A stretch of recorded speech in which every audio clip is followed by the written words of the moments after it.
and just look at him like, man, if it wasn't for you, I could possibly be sitting at a gravesite. Hello, dog lovers. Welcome back to Rescued by a Dog, the podcast about dogs who have actually saved their owners' lives. I'm Laura, author of the novel Not Just a Dog, and this week we're going to hear an absolutely incredible story from Janet, whose youngest daughter owes her life to a pit bull named Blue. I'm always looking for new stories, so if your life was saved by a dog, feel free to email me at rescuedbyadogpodcast@gmail.com. Now, let's hear what Blue did when Janet's house caught fire. Hello? Hi. Hi, is it Janet? Yes. Hi, Janet. Thank you so much for joining me. No problem. Thank you for inviting me. Oh my gosh, of course. So, tell me, what is the name of the dog we're going to talk about today, and how old are they, and what do they look like? Okay. Well, his name is Blue. He is a male pit bull / Labrador. He is a rescue dog. He is 3 years old. Matter of fact, I'm not sure if you can see. He's over there laying down right now. Hi, Blue. He's a good boy. Look at that face with the one eye black and the other eye white, the half and half face color. Yes. Oh, he's gorgeous. He is. He's a big baby. So tell me how you found him. Well, actually, about 2 years ago, at that point in time, I had 3 small children and I was pregnant. And we felt like we were just missing something. My kids kept asking about an animal. So I said, you know what? When I was a child, I had dogs. So I thought it was a good experience for my children. Gave them a chance to learn responsibility. You know, there's more than just petting a dog and saying, oh, you're so cute. You got to feed them. You got to walk them. You got to train them. You got to do this and do that. So instead of me going to your typical pet store, I said, well, let's try a rescue. They need, if anything, more love than any of us. So I went to a rescue for majority pit bulls here in Detroit, and my kids were looking for puppies. And puppies are the first things to go. Nobody really looks at an older dog. And even though Blue at the time was 1, he was still a big dog. So we went through a little catalog and we sat out, and they have like a little fenced in area outside so they can bring each dog out so you can kind of interact with them. Then I seen Blue, but his name was on the chart, Little Doug. And I said, well, that's kind of a weird name.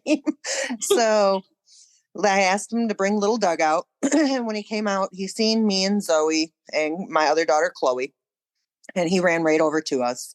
And he was just jumping on him, licking them, kissing them. Basically, Blue does have a thing with giving people hugs.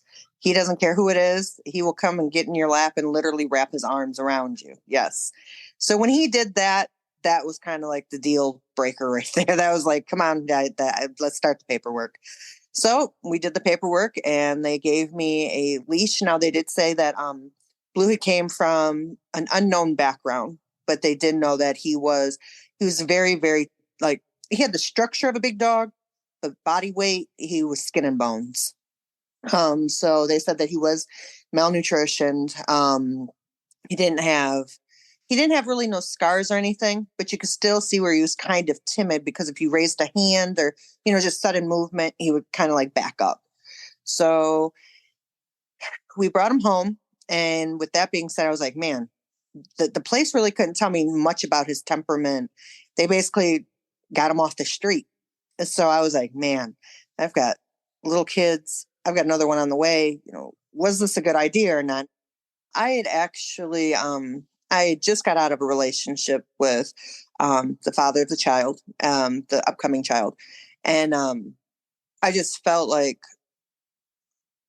a failure, I guess you would kind of say, because it was like, man, now it's just me, the kids. I did have some roommates. They're kind of like my backbone. And I felt that something was missing. And I was like, well, instead of always trying to find a guy, you know, we'll see what it's like to have a dog around. And, you know, I never have to worry about them up and leaving. So that, you know, when I got him, he'd want to come in my room, climb in bed. You know, if I stayed in bed all day, he would stay in bed all day. I roll over, his big floppy face would be next to mine. So it made me feel like I got something that actually loved me, whether I looked a total mess, whether I had most makeup on and just looked fabulous. He didn't care. He knew what I looked like and he loved me for me. I go to pick up the kids from school and you actually have to be in this waiting line to pick your children up because I bring them out to the car. And Blue would bark at all the kids. And, I was like, you are not seeming like a friendly dog. But he would never bite nobody. He was just, if he didn't know who you were, he was definitely going to make his presence known. Once he actually seen that whoever it was came and, we interacted with him and he would like kind of stand back and see like they weren't bringing no harm. Then he would go over, sniff him, tail gets wagging. Next thing you knew, he was giving him a hug. So, yes.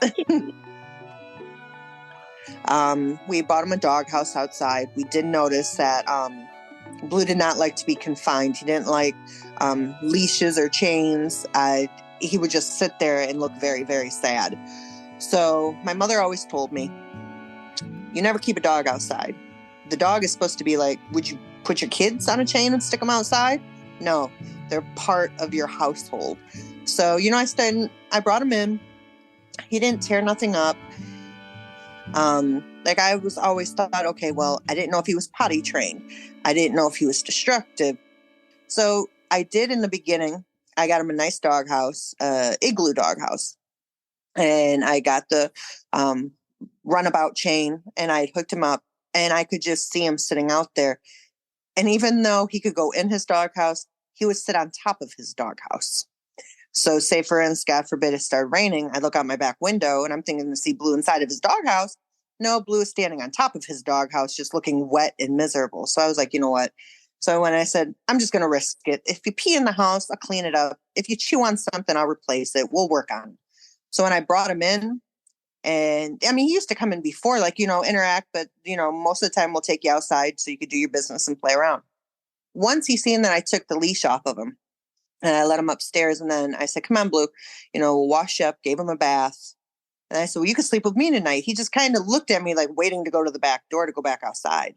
And I said, no, come on. And he jumped in my bed and you could just see he would literally, and his lips would jingle.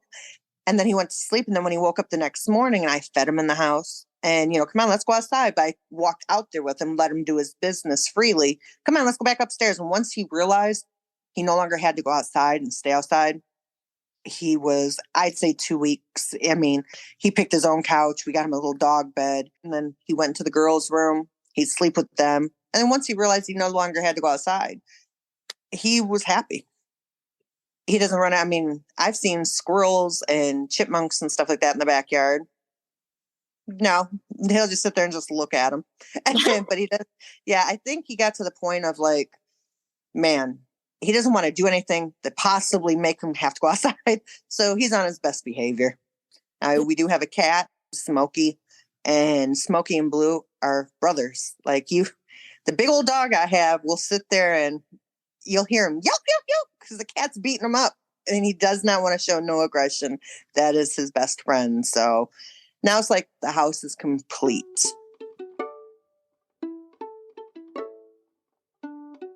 On February 28th, 2023, me and I am now currently engaged. Me and my fiance went and picked up my two oldest from school and we went to Walmart. My two youngest, Isabella and Chantal, were left at home with my brother-in-law so we could go do our what we call Taco Tuesday shopping. And walked through Walmart, got our stuff, and it was literally, I got a phone call. It was 4:28 p.m. I'll never forget those numbers. And it was my brother-in-law, and he was frantic on the phone. He said, the house is on fire. The house is on fire. You have to get home. And I heard a click. So I'm literally on the expressway going insanely over the speed limit to get home because I don't know what to expect. I don't know if maybe there's just it was a 2-family flat. So I lived upstairs. My neighbors lived downstairs.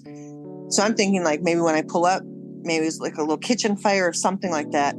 No, when I got to the corner of my street, the entire street was blocked off, and all I could see was 3 fire trucks, ambulance, police cars. So I had to go a roundabout through an alley, and then my house is in the middle of the block. I remember I could only make it down about 4 houses before the rest of the block was blocked off. My fiance got out of the car and ran down to the house, and I'm thinking, okay, where's my daughters? So I finally get to the property. I can't locate my daughters. And I'm asking, like, where's Isabella? Where's Chantal? So basically, the tenants downstairs, their children somehow got hold of some matches and played with them in their bedroom and lit their bed on fire. The fire had ignited and spread up to my kitchen, back bedroom, and to the house next door to us.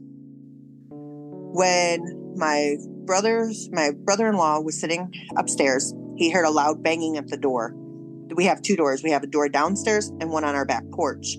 When he opened the door, black smoke was just everywhere. And the guys downstairs have said, house is on fire, get out. So as he's trying to run and grab Isabella, she's my 4-year-old.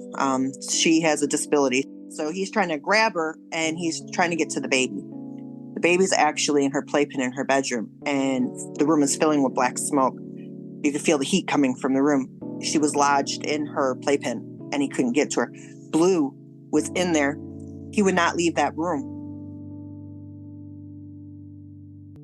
You could hear the fire trucks pulling him. He runs downstairs. He tells the fireman, there's a child upstairs. There's a child upstairs. Blue was literally sitting in the black smoke near her playpen, barking. So they're listening because, the house is engulfed in smoke. So all you can go by is noises. The back kitchen was falling down, debris, that woof, woof, woof, woof really helped them. And they can hear him barking. They locate where he's at, and then they locate Chantal in the playpen. They pull Chantal out.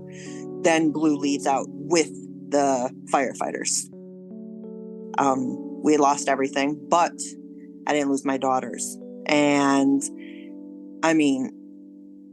Blue was not leaving that smoke-filled room, whether it was unfortunate that both of them tragically passed, but he wasn't leaving until the firefighters found where she was. The Red Cross put us in a hotel for 4 days. And then it was good luck. We literally lost everything. I got that home 5 years ago, and that was all my children and me had knew. We didn't come from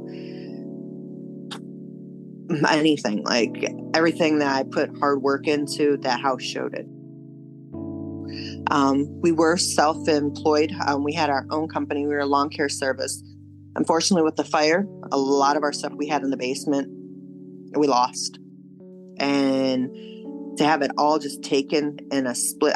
I was just at that house. I was going to Walmart. I was just there. Everything was fine, to hearing you lost everything.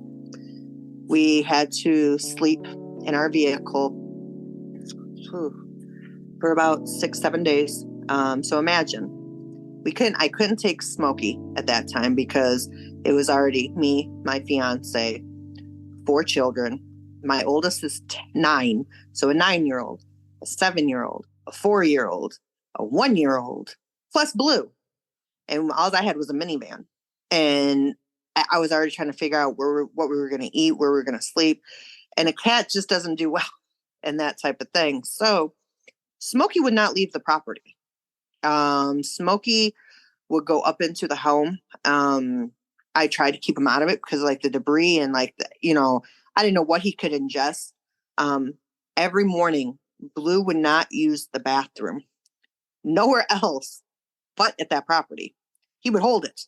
So we knew in the morning time, wherever we were staying, whether it was at a rest stop behind a Myers or a Kroger's, we'd get up, take him back to the property, open up the sliding door. He'd jump out, run around. Smokey would pop out of somewhere, They play in the backyard. He'd do his business. And then it was like they would say, see you tomorrow. And Smokey would wander off. And then Blue would hop back in the van and we would pull off. Thankfully, when the news had came out, one of the organizations took Smokey for me. And they made him what they called a quote unquote office cat. And they kept him until we could find another place. And then a friend of the family reached out to a couple of the news outlets, told them what happened, and they started a GoFundMe for me. Is that enough to replace all your lawn care equipment and your home furnishings and things? No. Right now, a gentleman did reach out and he'd let us stay in one of his rental properties until we can try to figure out what we're going to do. So I'm just thankful when all's done and said to everybody that has helped. My children's school is literally at the end of the block of the home that we used to live at. So I have to go past there every day and look at the house because the house is still there. It's boarded up, but I have to look at it like, man, it's gone. I'm curious if Blue has been traumatized by it or if Blue is just back to being normal. He's a big, happy dog. He always kept it was weird. They say dogs don't smile. This dog smiles. He'd sit in the van just mouth open and up and, he's wind blowing in his ears. And, he always, when I would feel bad and down and look at my kids as they slept, like, what am I going to do? I'd look at him and he was nuzzle next to me and just kind of put his head on my lap. And he had that big, weird smile. And I couldn't do nothing but laugh, but it would kind of distract me for a minute of what was going on around me and just look at him like, man, if it wasn't for you, I could possibly be sitting at a gravesite. If Blue could speak human English, what would you like to say to him? Thank you from the bottom of my heart. And even without this tragedy, Blue's changed my life. I'm forever indebted to Blue. I came from an abusive relationship. So to actually see a four-legged friend defend me at any means necessary was actually made me feel like, wow, a dog would come to my rescue. I could depend on him more than I could depend on a human. And it was like, you know what? I used to always say to him now, we like, man, where were you 4 years ago? I could have really used your help. But, he's here now and he's been here and he has just been, and Blue, I have all daughters. Blue is my son. Mm-hmm. I mean, I go to the store. If I'm buying the kids candy bars and stuff, I'm buying him a piece of beef jerky or a dog treat of some sort. It's like, I always got to include him. I would put him before myself, if that makes sense, because he put my daughter before himself. He could have ran out the house. He could have, he could have got out. He didn't have to sit in a smoke-filled room barking, knowing that, I'm not leaving her. And I mean, I love him from the barking to the getting into the garbage. Blue right now, he doesn't get in trouble for nothing. So hear my daughters. You discipline us more than the dog. The dog ate a shoe. Leave him alone.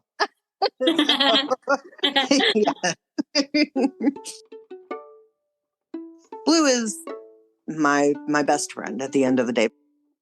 I believe that Blue will be with us until he is old and gray. So he's never going nowhere. Every night we have a ritual, like when we go upstairs. Come on, Blue, it's time to go upstairs. There's a big round chair that I have, and that's his bed. And every night when I see him lay up there and he looks at me with a big old goofy smile, I said, night, Blue. And you'll hear, and he'll put his head down and he'll literally go to sleep. Every night I'm happy just to see him, because without him, God knows where I'd be right now. He's my guardian angel.